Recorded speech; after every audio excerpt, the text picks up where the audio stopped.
guys, here come the dollies. They got fresh sinkers, hot coffee, and the sweetest smile.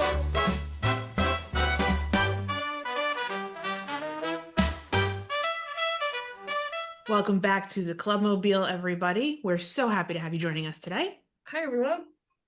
We're thrilled to be sitting down with Tim Pitts, who is the author of When I Look Back, the War Letters of Fitje Pitts, his lovely mother, who was also a Red Cross woman during the war. Tim, thank you so much for joining us. Thank you. Tim, we're so glad to have you joining us. Why don't you tell us a bit about your mom and how she came to join the Red Cross and what kind of propelled her into that desire to serve in that capacity?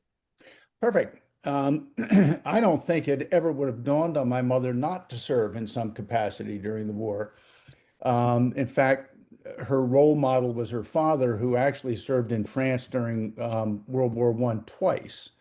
Once with the Harvard Surgical Unit, which was a volunteer unit, and then after the Americans got in the war, he joined the American Army and went back again.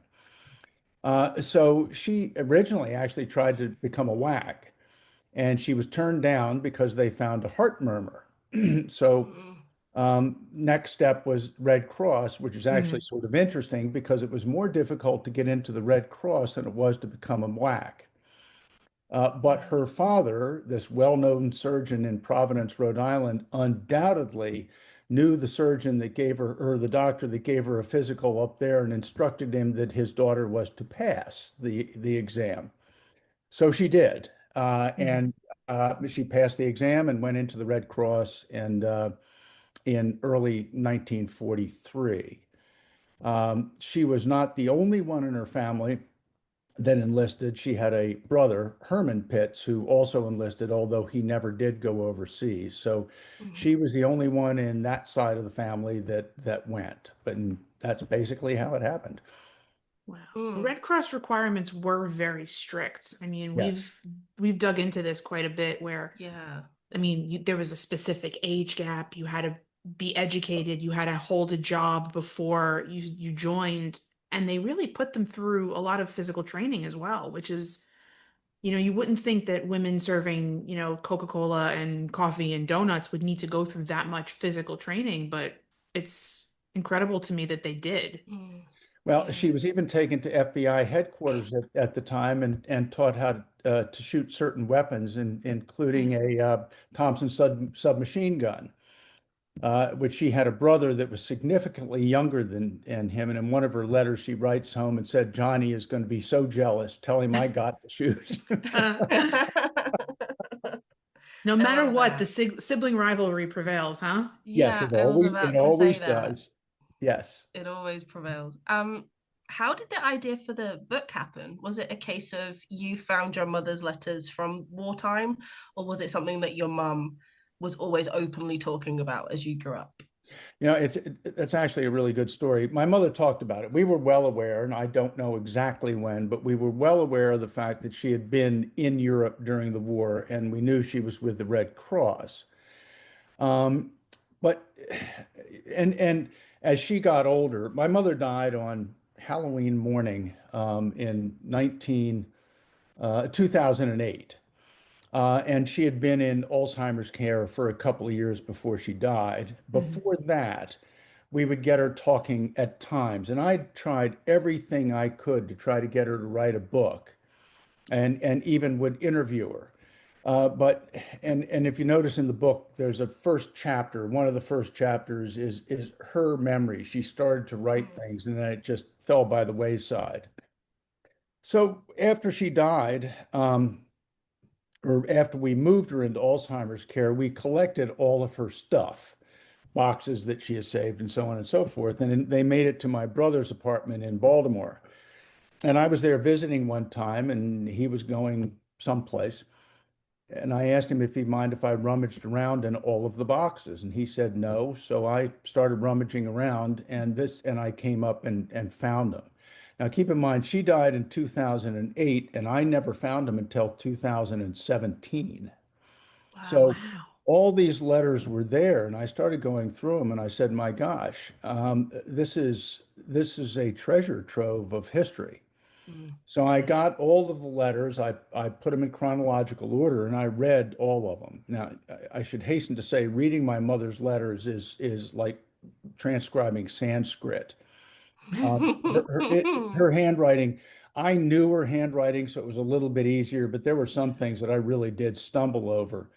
Um, but I read them and I realized there really was something here. So I assembled a team of some of my former students and paid them to help me transcribe the letters. Mm. And then Wow. I would go back and check what they had Mhm. transcribed and put them all in order. And then once they were in order and I could look at them, I then decided to write the history between the chapters. And the chapters are essentially either the bases they start with her training and then go to the various bases, the voyage over on the Queen Mary to England, and then all of her stops between East Anglia, London, then East Anglia, then France, Belgium, and Villacoublay in France. Uh, so I did the research and wrote those up, and then almost a year to the day after I found the letters, I self-published the book. And it was amazing doing all the work. I managed to find people, children of people who she had served with. I did research and found all kinds of really fascinating stuff. So it was a labor of love for a year, but then there's the book. Hmm. Yeah.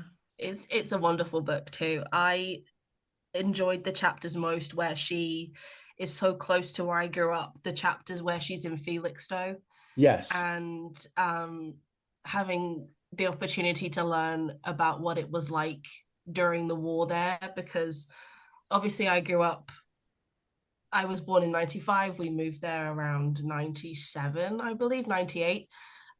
It's always been very quiet and a very peaceful place. And to know that there was minimal wartime chaos despite the American invasion, as it's so labeled. I really enjoyed reading about her experience of essentially living near my home. I should probably tell you that when my wife and I were there, we had rented a car and drove up from London and then spent Mm-hmm. almost the entire time we were in England on this trip in East Anglia. Well, having read the letters, I had to go over and see Felixstowe. So we Mm-hmm. did. And the building what was a hotel at the time, and for all I know, it was being used for R&R of some sort for Yeah, American troops and stuff like that. It's now a high-end condominium type of building. it And is. Yeah. we spoke to a gentleman who was there who said, "Look, come on over. I'd love to show you around and stuff." And we did look at some of it. The funny part of the story is the I can't remember if it was the first or second time she had gone. Um, she got down there, and all of a sudden, a guy named Ed Russell, who was the oh God, adjutant on the base, she called him Mm-hmm. Adge, traveled down there and said, I didn't think you probably ought to be down here all by yourself. You'd be lonely." My mother had several what she told her parents were special friends. They were clearly her lovers during the war. I don't know if Ed Russell was one of them or not, but I have my suspicions. Yeah, He was a very maybe a little attractive sort of bit. guy and apparently a very Yeah, effective adjutant on the base with the 95th. yeah, And the drive down is absolutely lovely. But in the it town, as you is. say, it's sort of this great little seacoast town.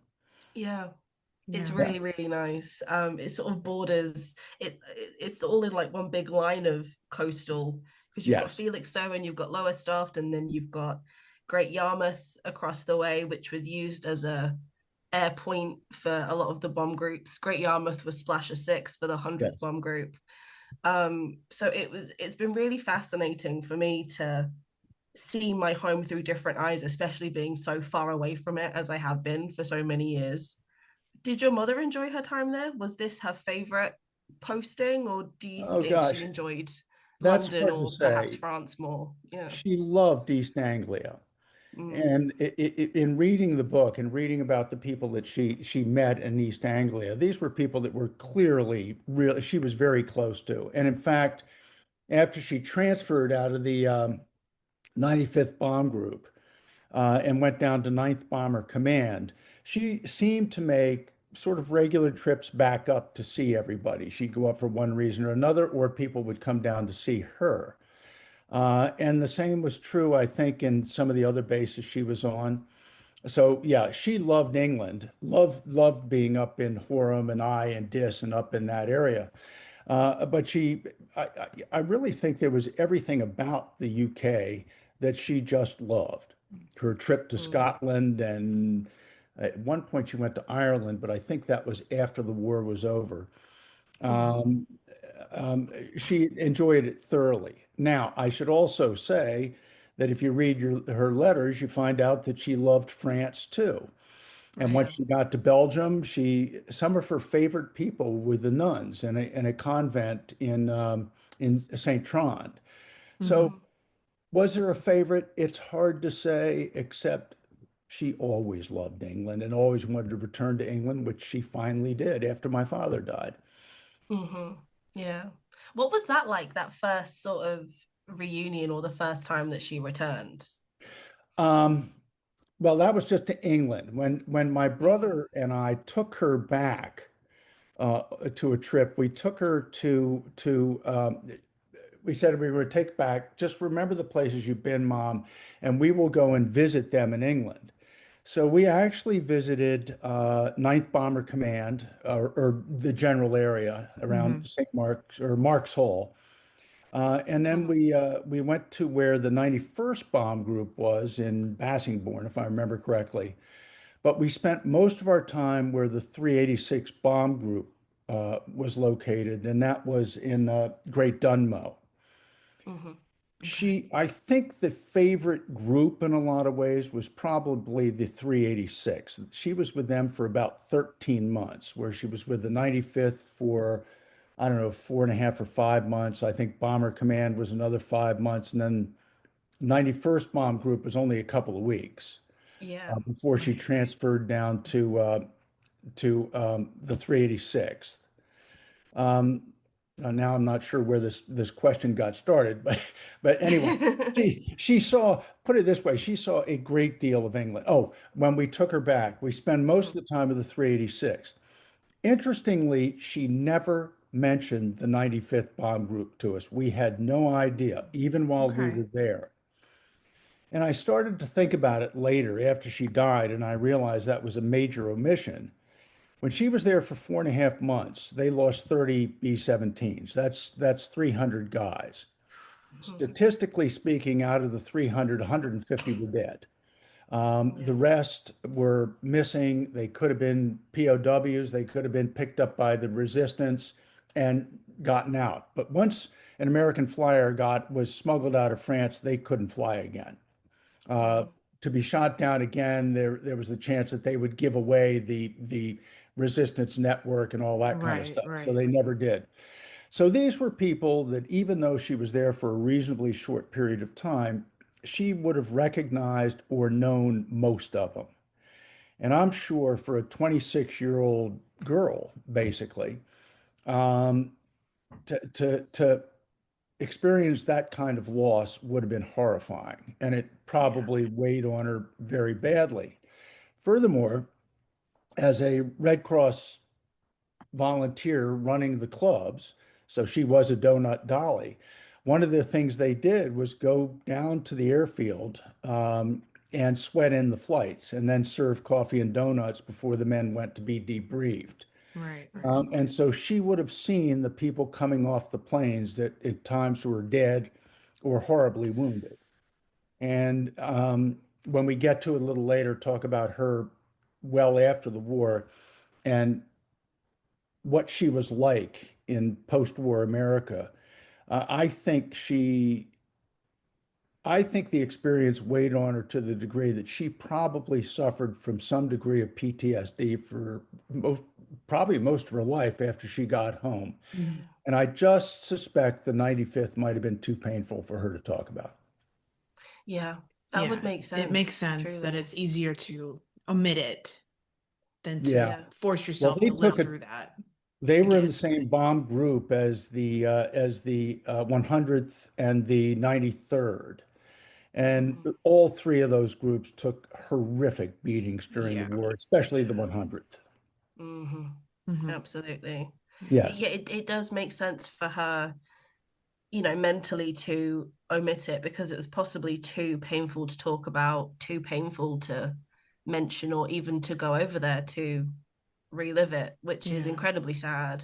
It yes, is. it is. Um, I know that it's but I rough think, sometimes when we read about it. You read a book yeah. and you read an airman's book and he talks about, 50 of my buddies didn't come back. Yeah, And Mm, they have to live with that for the rest of their lives. And sometimes it doesn't dawn on you that the women that were over there too saw these damaged planes, sure. landing, and yeah. they're, the boys, that's what they were. They were young boys that were maybe at the Clubmobile truck in the morning or in the briefing room smiling and joking and drinking their coffee with her in the morning, or coming back gashed up and full of blood, or maybe Dead. they're dead, Yeah. and Yeah. she's absorbing that and taking that in just as much as the man that's standing next to her. That's going to stick. And sometimes it doesn't dawn on people that the women that were there suffered just as much, Mhm. just in a different way. Yeah, they did. And she did. Hmm. I know that it was terribly difficult for her to talk about it. My father served in the Third Army, and there were things that he did tell us, but most of Right. which he didn't. We never found that until we found his letters too. So Right. we have a treasure trove of history and family Mhm. letters. Yeah. In fact, my brother is transcribing a bunch that go back all the way to 1809. Wow. That's Wow. amazing. So it pieces together the family history one way or the Hmm. other. But in my mother's case, this is probably the most detailed accounting we have of any of the family members that I'm aware of. It really is such an incredible thing to discover. What One of the questions I had was, how do you think she would feel about her story being sought out now, 80 plus years separated from what she Yeah. experienced? My guess is she'd be horrified. My mother As was as not one most that mothers liked, are when their children start Mm, talking about them. Yeah. well, yeah. my mother was always careful about, she didn't like people talking about her and she didn't like, all of that kind of stuff. Whereas her first son, which is me, always liked all the attention I could get. So, why not? Um, I don't think she would have probably permitted me to do this had I found him while she was alive, but I have Yeah. no way of knowing. Mm, And the reason I did it, even knowing that, is that what these, letters home can represent the first pass of history, basically. Letters home and what a reporter sees on a scene. It's when you really get into these things years later and start to deconstruct and put it all back together again and see where each episode fits in her story that it becomes fascinating. And these I could envision. In fact, the book was used at one point in time in a class at the University of Texas, and I had would love to have seen it used in colleges that were teaching women's studies, um, because this is a woman that she was in a family in Providence, Rhode Island. Her father was sort of a strict, no nonsense surgeon, and grew up in a very proper environment and all that kind of stuff. And then she's out there meeting this incredible group of people that she never, ever would have met on her own had she Right. just stayed where she was. And so one would think it would change her worldview, and I suppose to a degree it probably did. It would probably give her a greater feeling of just other people, other cultures, other that sort of stuff, which it did. So the fact that these letters really were important to history, I think, is a given. Whether or not she would have seen that as a part of history or more just her talking about herself, which she hated to do, I don't know. But Mhm. nonetheless, she wasn't here to stop me, so I did it anyway. As any child would. Mum isn't telling me no, so that means yes. Yes, that's Yeah. right. Pretty Exactly. Exactly. much. Yes. Mhm. Yeah. I love that. It's very cheeky. I love it.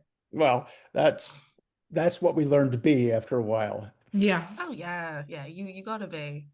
How how did she feel when she returned home? What was post-war life like for her? Oh boy, you just opened up Pandora's box with this one. Go on Yeah. Because forever. there's a moment when we were reading that I could see her current life and her past life kind of Yeah. crash into each other. And it's Yeah. that little moment where she asks her family to please wait for her to have Yep. Thanksgiving dinner. Yep. And they say they're Yeah. going to, and she walks in the door and they finished eating and she Yep. starts to cry. And it's the moment where you could see her past and her present just kind of Colliding. they Yeah. meet head to head, and that's the minute where she has to decide which way she's going to continue her life, basically. And it's just such an interesting way to enter Mm. back into what was her life and how do you carry on. Well, it was fascinating because she came home, sailed home, arrived on, I think I said it was November 25th, if I remember correctly, which was Mhm. Mhm. actually 2 or 3 days after Thanksgiving that year, but they were holding Thanksgiving and they were going to hold the meal for her. She Right, got to Boston. There was nobody there to pick her up, so she had to gather together all her stuff and get to a train station and made it back to Providence. There was nobody there to pick her up, so she got a cab and went up to the front door, and that was it. right, Her war was over to a degree, but she was Mm. incredibly restless. I mean, face it, this is a woman that had been traveling and had by herself for 30 months. She had been Yeah. in, I don't know, a half a dozen or more countries all over Europe. She had seen horrifying things. If you read her letter written May 16th, 1945, about driving down to Czechoslovakia, I mean, I look Yeah. at that and I say, oh my God, right, this was an incredible story. So now she's come home to an America that has changed, but not changed its attitude towards women. The Mm. women that are at work back in those days, their husbands come home, all of a sudden they're back in the house and having babies and being sure dinner's cooked on time and all that kind of stuff. yeah, It had to be very, very difficult for my mother. In fact, at one point she went to visit a sick male friend who in his apartment, and her father found out and berated her because she had gone to a single man's apartment by herself. And Yeah. her story was, she said, my God, Dad, I've been with over 1 million men by myself for the last 30 months. How the hell is that going to get anybody in trouble? Yeah. I was But like, yeah. so she left there and went out and visited her friend Martha Brush, was her assistant at Ninth Bomber Command in Ohio. And they both decided to go down to Washington, D.C., and they did. And my mother ended up working for the Red Cross for another few months down there before she called it quits and went back. Then at some point, first, I ought to say that my parents were distant second cousins that knew each other before the war. Mm. I don't know that there was a romantic issue at all Right. before the war. My father was still married, although in the process of getting divorced. Mm. Um, and I know he and my mother got together on several occasions. But when they finally got together and got married, I look back on it and say this was a marriage that was going to be difficult right from the start. Right. She was very well educated. She was a Smith graduate. She had done a lot of things that were had to do with intellect. My father was from a very old, very socially prominent family in Baltimore, Maryland. Their idea of success wasn't based on level of education, it was based on your pedigree. And as a Mm. Southern family, and Baltimore back in those days was about as Southern as Savannah, where I live now. Mm. Um, Woman was not going to work. She was going to have babies. She was going to do this, that, and the other. And right, my mother, in a lot of ways, she had run her own business. She had had to figure out currency. She had to do all of this stuff and came back to a husband, just assumed that, she was a woman. What can you do? Yeah. And I don't mean to make it sound like it was a awful situation, but at times it Right. must have been very, very difficult for her. right, right, Mm-hmm. And I think she went to her grave remembering what it was like. In fact, at one point in time, I told her that I thought she truly lived twice. Once when she got away from her father, and once when and again when her father, my father died. Mm. He always used to say, for instance, when I die, you'll have enough. This is when he was sick. You'll have enough money after I die. Maybe you'll finally get that trip to Europe you always wanted, because he Oh never my God. wanted to go back. I Right. think she was 56 when he died. I think she went just about every year until 2 years before she died, Wow. 2 years before she died. Yeah. She loved to travel. She loved to do Mm. things. She loved to take classes and all that kind of stuff. So she made it work, made her marriage work, but it wasn't very easy at all. Yeah. Yeah. It must have been so jarring to go from being so independent for all that time during the war, especially as a woman. And you Yeah. see her be put in charge of all these things in the aero club. She's the person that everyone goes to. She's training the new girls. She is helping the girls that are homesick. And then she ends up coming home and being expected to be put back in the place that she was in initially. She's It, sort it, of put back in this hierarchy of she's no longer in charge. She's now yeah, no, again she someone's very daughter. definitely wasn't in No, charge. your And you job all, is to keep house and raise the kids Yeah. and, you know, the whole Yeah. idea of having what you all have, you can have a husband if you do, you can have children, you can have a job, a career, whatever you want. right. But things are very different than they were 80 years ago. And Yeah. and now my mother, I should also say that my mother, and this began to materialize, I believe, in the late 50s. My mother was a pretty bad alcoholic, Mm. especially through the 60s. And I've now looking back after reading the letters and really sort of looking through her life through a different set of eyes. I think it was partly due to, as I said, PTSD, which I'm almost Yeah. positive was an issue. And I think it was Absolutely. just this was a woman that could have been a teacher. In reading the book, her ability to witness the human condition and write about people and her descriptions of things are really the kind of thing that you would want a good journalist to have. She could have been a writer. She could have been a lot of things. And yet she had to take care of a bunch of miscreant kids like me. I think, and believe me, I can remember one time when I can't remember how old I was, probably 14 or 15, when she was now a foot shorter than me, stuck a finger in my chest and said, I just hope I live long enough to be a burden to you. It's what every mother hopes for, Tim.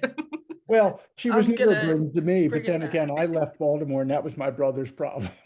Yeah, bye. I'm out. I But can't how many times my mother would say, I hope you have a daughter just like you.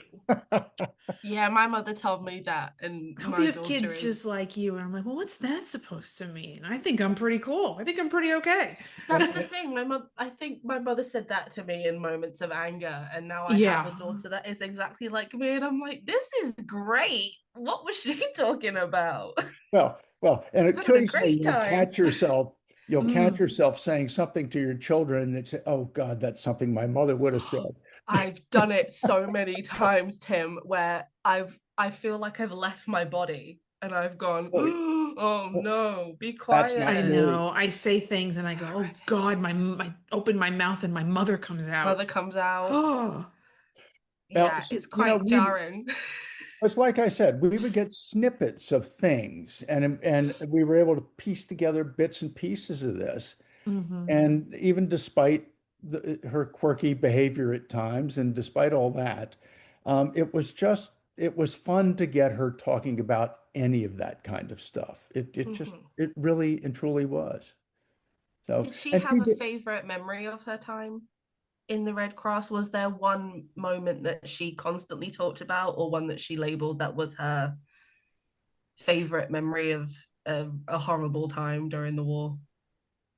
There were stories that she would tell and then laugh, but I don't like, for instance, the time she was driving a truck through London. Mm. She had a driver, a guy named oh gosh, I can't remember his name off the top. His last name was Rudner.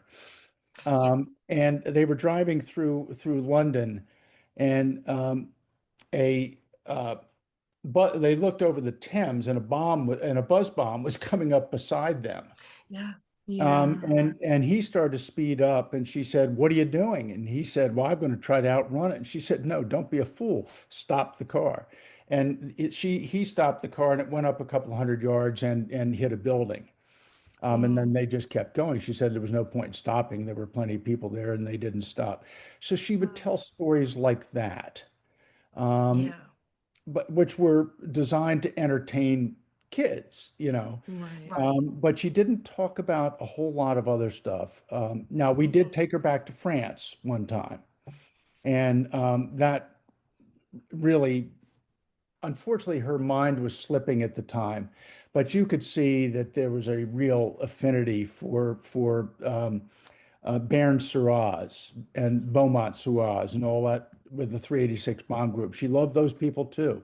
So occasionally she'd talk about bits and pieces of it, but I never remember her saying she had a favorite piece. Right. Yeah. Now, I will also, there's a photograph that never made it to the book. I don't know if you guys have ever encountered a fellow named Fano Suarez. No, He never. is he's a Spaniard. He lives in Spain someplace. Hmm. And one day out of the blue, I had got a email from him with a picture of my mother in Paris on No, VJ Gabby, we Day. have. Do He's you the have one that that? sent us, he's the one that sent us through Facebook, um, all of those Red Cross pictures.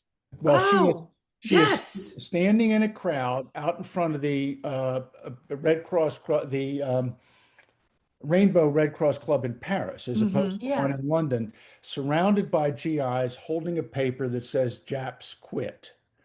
I think we have that.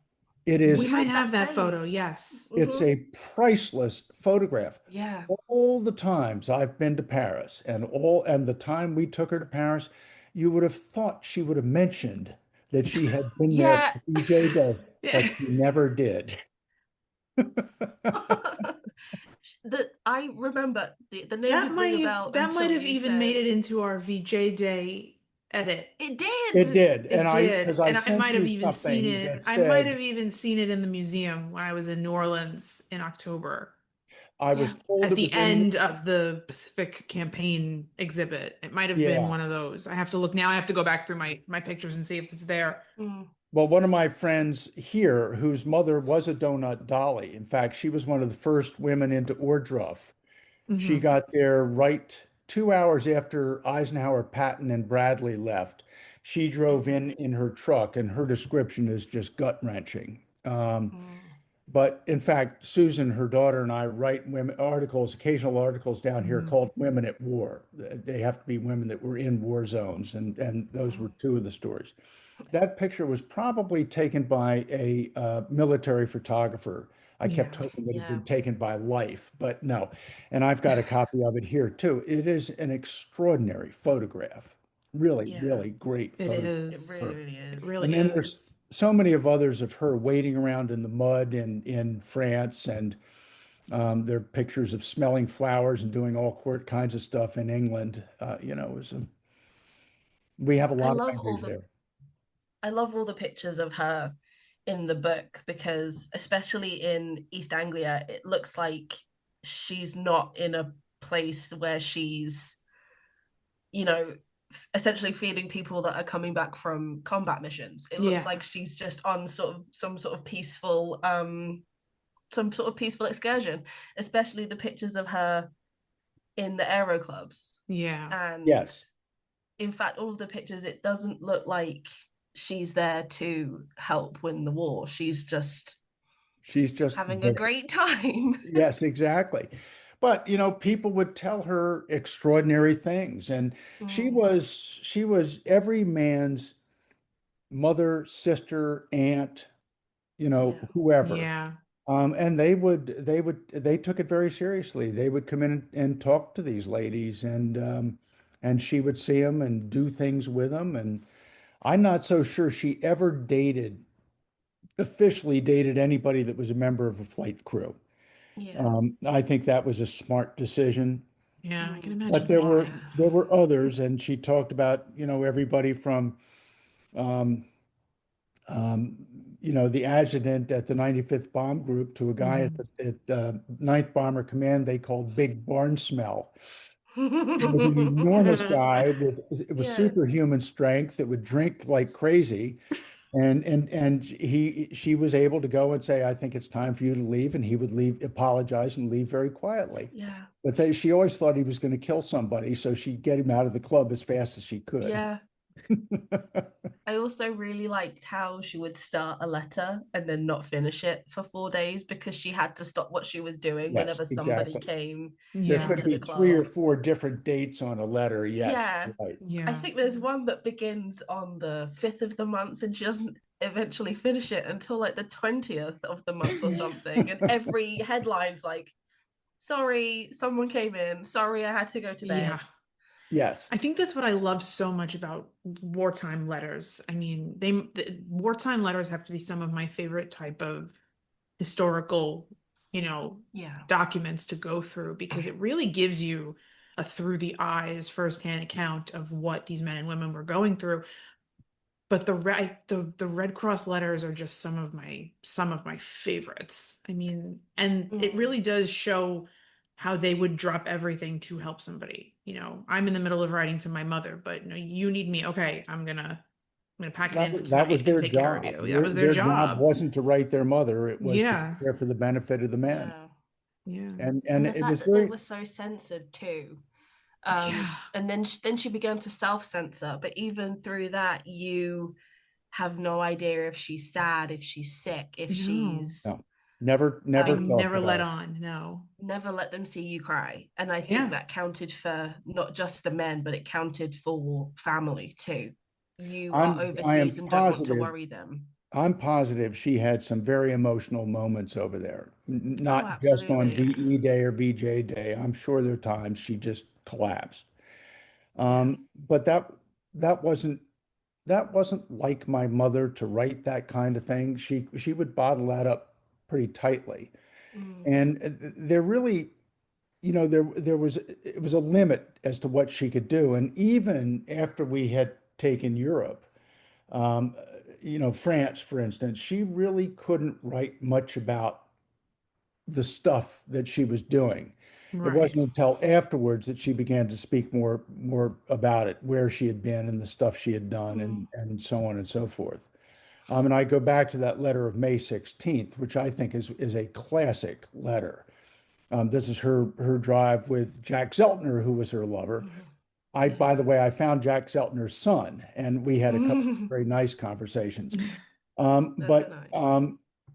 he, that trip was the first time she, I think, really opened up as stuff that she had seen that were clearly very war oriented. The Yeah. prisoners Yeah. escaping, people getting away from the Russians, stopping in Czechoslovakia because the Russians were on the other side of the river, and so on and so on and so forth. Yeah.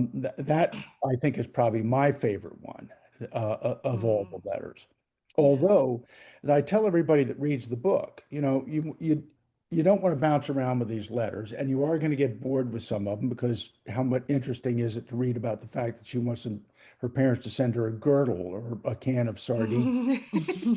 But I if love you, that though. I love those. They're but so real. actually, yes, they are real. But what you may have noticed in this book is the tone of her letters and her sophistication, especially as she eases into her job and the things that she's doing. This is a 26-year-old who was 28 when she came home, but she had aged in maturity by scores of years more than that. Yeah. And I think Absolutely. you see that in reading this. And this is where I say getting home and not being able to continue doing the things that she had done, or I should probably say it would be been extraordinarily difficult for her due to have that same kind of responsibility.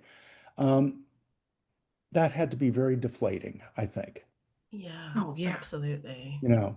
And coming home, there's a wonderful book that came out last year called The Wounded Generation. Mm, If you haven't read it, I'd urge you to do so. It was what it was like for the American men and women coming back, and the black soldiers coming back, which is a whole different story. yeah, And they clearly were a wounded generation. It was difficult. It didn't make any difference who you were. It was difficult. yeah, absolutely. Yeah. Um, another, this one's kind of a silly question I had.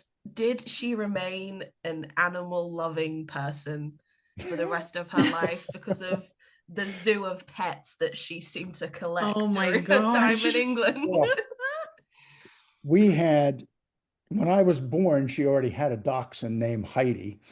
Uh, Oh, and before she died and before she went into Alzheimer's care, my brother had to take her cat and give it to somebody else. We always had pets. We had dogs, we had cats, we had a chipmunk for about an hour before it died. No, oh a God. groundhog for about an hour before it died. Chipmunk, squirrel, Oh my gosh. you name it. Wow. We would just Wow. collect them. You know, a thrush named Brownie who died, but Jesus. we we had, I can't even begin to count the number of pets we How had many as a kid. pets? Oh my I gosh. I I really love that, and I found that Oh so yeah. comical that every other letter it's, oh, I got a new cat today. This Yes. guy just brought me a cat. Oh, now I have a puppy, by the way. And then she had to give the puppy up because she's moving somewhere else. And then Well, she you know, says that she'll be animal free for a little bit, and then 2 days later, someone else has brought just a another second. animal. Well, her last animal over there was a dog of Yeah. unknown breed named VD. Yes. Two soldiers gave it to her. Its name was VD, and as she expeditiously told her parents, she changed the name to Victory Day. Yeah, that would be very Yeah.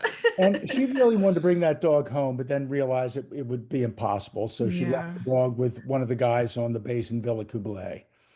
Yeah. It's really a testament, though, also to how therapeutic these animals were to the Oh men God, and the yes. women living Oh, there. Oh my they gosh, all loved it.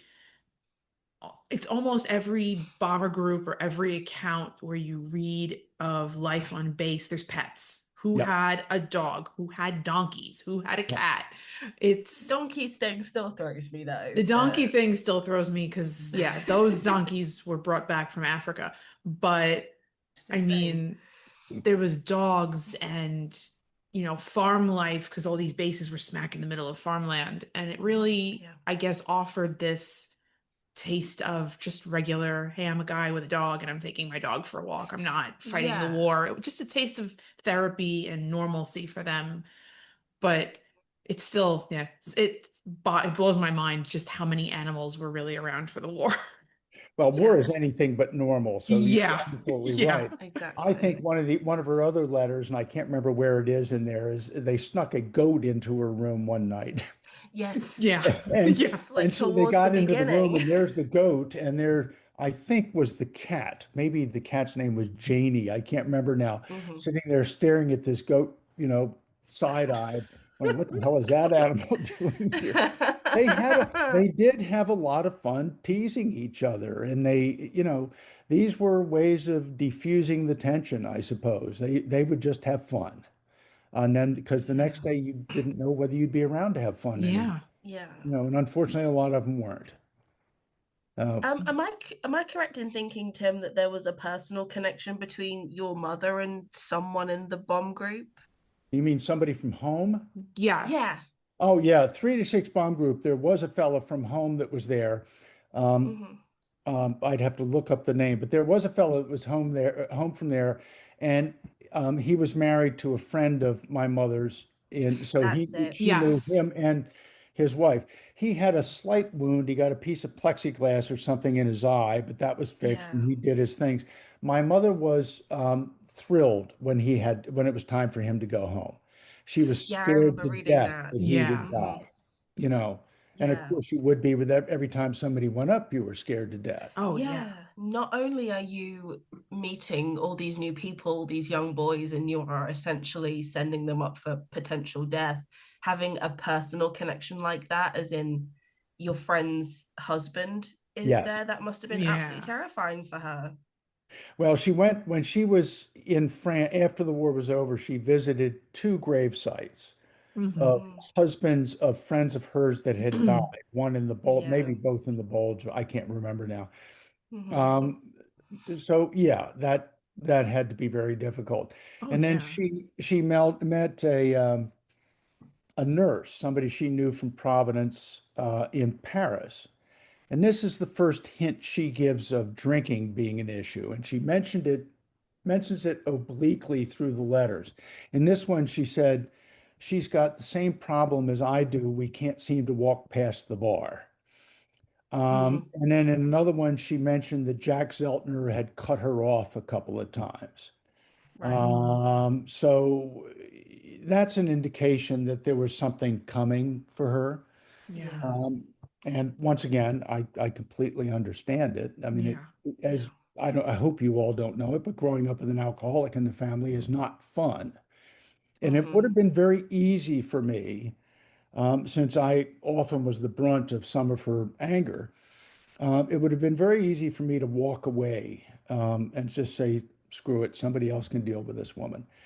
But in the back of my mind, there was no question there was something there that I wasn't seeing. And I didn't realize what I wasn't seeing until after Hmm. I found the letters. And Yeah. that's when I Yeah. really began to know.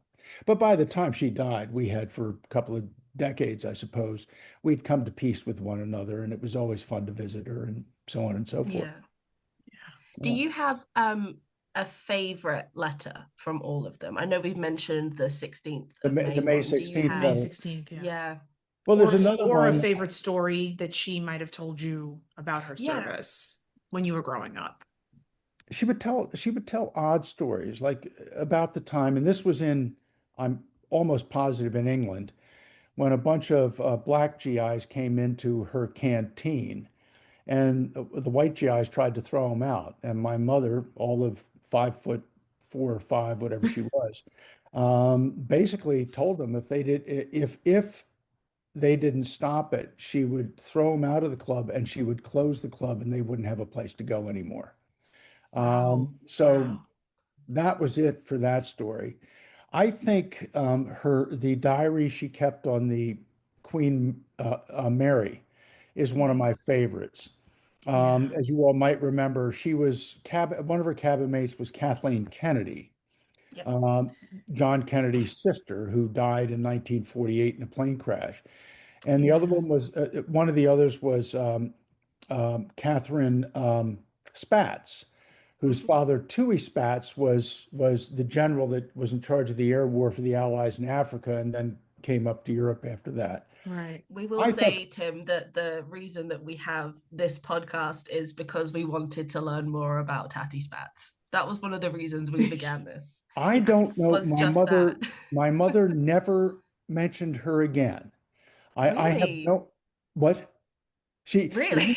the only reason we knew about Kathleen Kennedy before we got the letters is the day Mm, Jack Kennedy was assassinated. right. We were at I can actually send you an article I wrote about the thing. Oh, Uh, yes, please. but I got home late that day. I suppose it was probably about 5:30 or 6 in the evening. And walked in, and my parents, my two younger brothers, and a neighborhood friend were sitting there. And the neighborhood friend, who's a very nice kid and about 12 years old, I guess, made some comment about he didn't care that Kennedy was killed. And Mm, his now he was reflecting his fact that his parents were very conservative, but believe me, his parents didn't want the president of the United States to be killed. And my mother said, "Oh, I liked him. I voted for him." And I mhm. looked at her and I said, "Really?" Because at that time I was 14. It never dawned on me that a husband and wife would vote differently in a presidential election. Yeah. I suppose Yeah. I was being groomed to be the typical American male. And Yeah. I said, "You what?" And she said, "Yes, I knew his sister." And I said, "Really? How did you know Wait her?" a minute. And she said, Right. "Well, we went to England together. We were in England during the war." So she would occasionally go down and see Kathleen. It was actually a funny story. When they first got there, they stayed at a rooming house type of thing at 12 Dover Street near Green Park. And Mhm. the next morning or the morning after, Kathleen said, "Hey, I'm going to Parliament with, as a guest." A lady asked her, "Would you like to go with me?" Yes, I remember this. And my mother said no. And the whole time we were growing up, she could not remember why. I now know that's the day she had her meeting. It was assigned to the 95th Bomb Group. Hmm. But Yeah. nonetheless, then she started talking about the voyage over and how they'd eat at the cabin's table and how much fun they had and so on and so forth. She would meet Kathleen in London from time to time, and then they were supposed to be in a wedding in Paris together in Mm. this would probably be April, I guess, April of 1945, Hmm. maybe March.